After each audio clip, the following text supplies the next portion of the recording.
Thanks for clicking on the video. If you like what you hear, please drop a comment and say hi. It'd help me out a lot. The Alabaster Swan wasn't built for mysteries. The ship was old, patched together from decades of salvage and second-hand parts. She was a search and rescue tug, crewed by 4 stubborn souls who knew how to tow stranded freighters and patch bleeding hulls, not solve cosmic riddles. But the distress signal that came through the static wasn't normal. It was clean, strong, and it carried a signature nobody could fake. The Starling, a vessel listed as lost with all hands 32 years ago. Orin Cade, the Swan's captain, stared at the blinking coordinates on the nav screen, his weathered fingers hovering above the console. His second-in-command, Reyes, leaned in from the adjacent chair, eyebrows knitted in a deep frown. "This isn't a ghost ping," Reyes said. "It's active, real-time." Cade grunted. "That ship went dark before you were born. No crew could survive that long. No supplies, no comms, no chance." Yet the beacon pulsed steady, like a heartbeat across the void. He toggled the external cameras. Beyond the Swan's bow, the wreck loomed in the black. The Starling's hull was intact, if scarred, its running lights blinking dimly in a pattern Cade hadn't seen outside old training vids. Rescue required. Life signs detected. Docking requested. Simple, clinical, too clinical. Cade glanced back at the crew clustered behind him. Kira, the engineer, arms folded tight across her chest. Lynn, the medic, chewing the inside of his cheek nervously. They were good people. And right now, they were looking at him, waiting for a decision. Cade exhaled. "Prep the airlock," he said finally. "Get the suits ready. We're going aboard." As he stood, the distress signal clicked once more. For a split second, barely audible beneath the message, a second voice bled through. A whisper. Not requesting rescue, begging. The magnetic clamps locked with a hollow clang, the sound reverberating up Cade's arms through his suit. He stared at the Starling's airlock panel, scarred, scratched, but still powered, and waited for the green indicator. Behind him, Reyes checked the pressure seals while Kira and Lim readied their scanners. The hatch shuddered, then irised open with a reluctant hiss. Stale air drifted out, carrying the scent of ozone and something faintly sweet, like a garden long overgrown and left to rot. The Swan's crew stepped inside and froze. They stood in a long corridor, lit by flickering ceiling strips. Bulkhead walls gleamed dully, untouched by decay. Equipment was still strapped to the walls in neat rows. Personal lockers remained closed, undisturbed. And halfway down the hall, 5 figures stood waiting. Alive, smiling, wearing uniforms marked with the Starling's insignia, and looking exactly like they had in the database images Cade had pulled moments before boarding. Not older, not even changed. Cade tightened his grip on his scanner. The readings bounced erratically, high, low, inconsistent. "Welcome aboard," one of the Starling crew said, stepping forward. A woman, Commander Lyra Vance, a legend among early exploration missions. Dead, recorded dead. But here she was, smiling politely, like they'd been expecting company all this time. "Commander Vance," Cade managed, keeping his voice level, "we received your distress call." She nodded, hands folded behind her back. "Yes, we require assistance," Kira whispered into the comms, just for their team. "This is wrong. Look at their eyes. Something's off." Cade saw it too. The smiles didn't reach their eyes, and the shadows on their faces were too still, like the light didn't quite know how to bend around them. He glanced back toward the open hatch. No time to back out. They had already stepped into the mouth of something they didn't understand, and the Starling had no intention of letting them go easily. They split into 2 teams. Standard rescue procedure, or at least the pretense of it. Cade and Reyes followed Commander Vance deeper into the Starling's core, while Kira and Lynn quietly peeled off toward the engineering decks, pretending to check for structural integrity. The Starling's hulls were eerily pristine. No rust, no hull breaches, no sign of years adrift. only the unsettling hum of life support systems, running too smoothly, too quietly, as if the ship were holding its breath. Commander Vance spoke in clipped, rehearsed phrases. We experienced a systems failure. Navigation drifted. Communications array was damaged. We have maintained crew health through emergency protocols. Reyes frowned, glancing at the readouts on his wrist scanner. No emergency system could sustain human life for 30 years without external supply, And certainly not without changing them. Meanwhile, in the engineering wing, Kira and Lynn moved in near silence, their headlamps sweeping across the machinery. They passed crates labeled with old colonial seals. They passed storage tanks labeled oxygen. They passed... Kira stopped cold.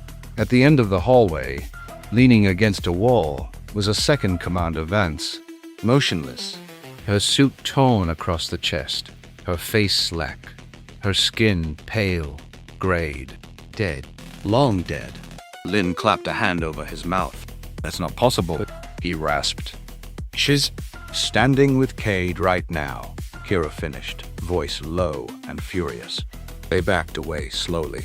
In the faint light, they noticed more things, more bodies. Not just Vance. The entire original Starling crew. Dead, abandoned in a forgotten maintenance shaft, each face frozen in their final, agonized moment.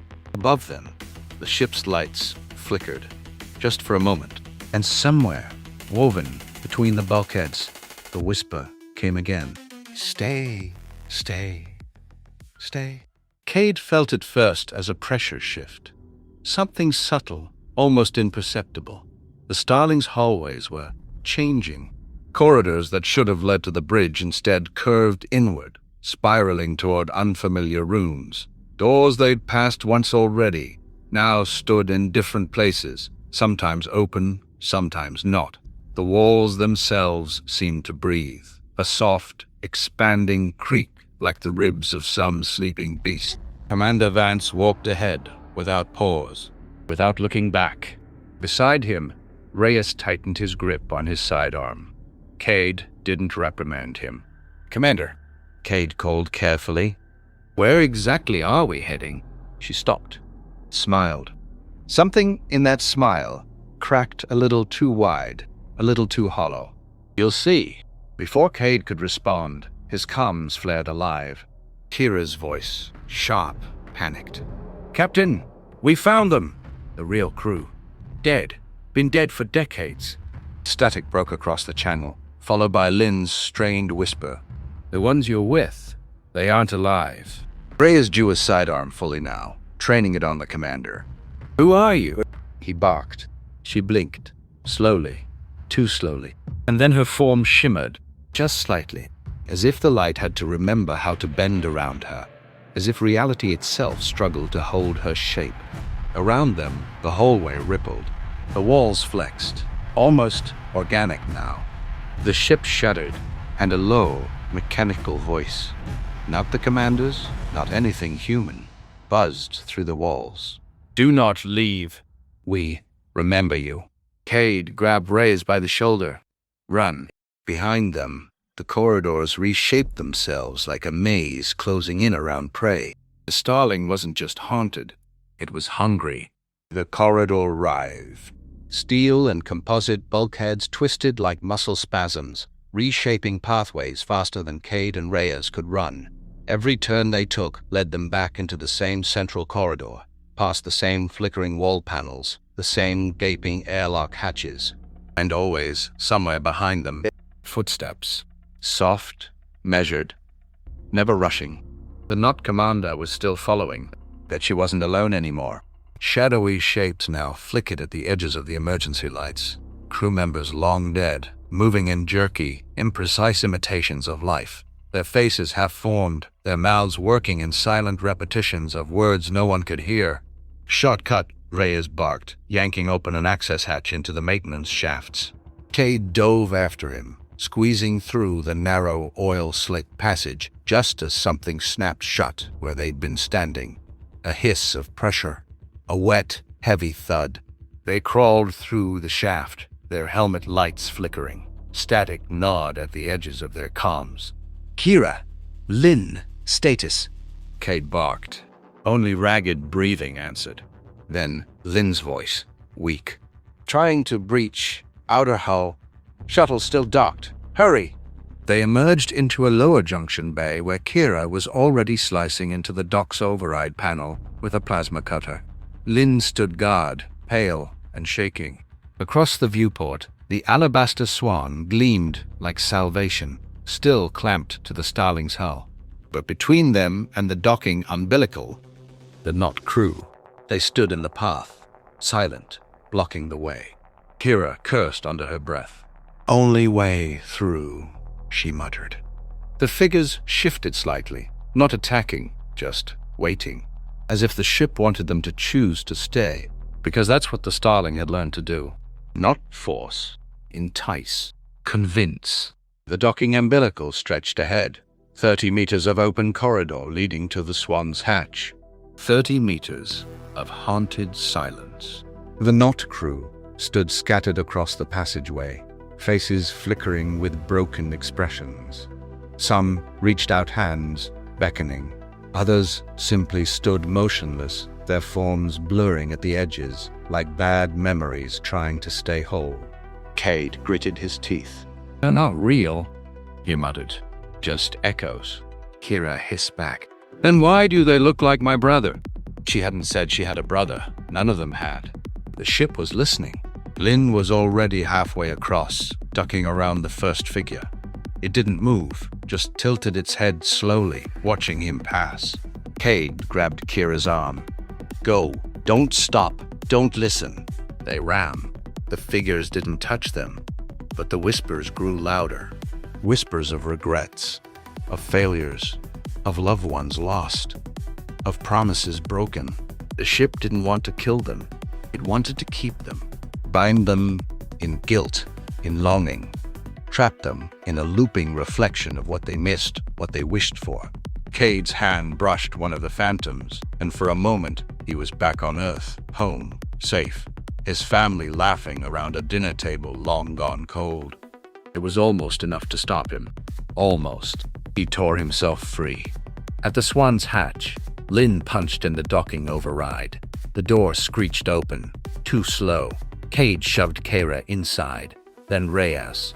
Something moved behind them. The Knot commander, still smiling, still reaching. As Cade climbed into the airlock, the Knot commander whispered, "Non-commander, not a threat, not a demand, just an invitation. You don't have to be alone anymore." The hatch slammed shut. The Swan's thrusters fired.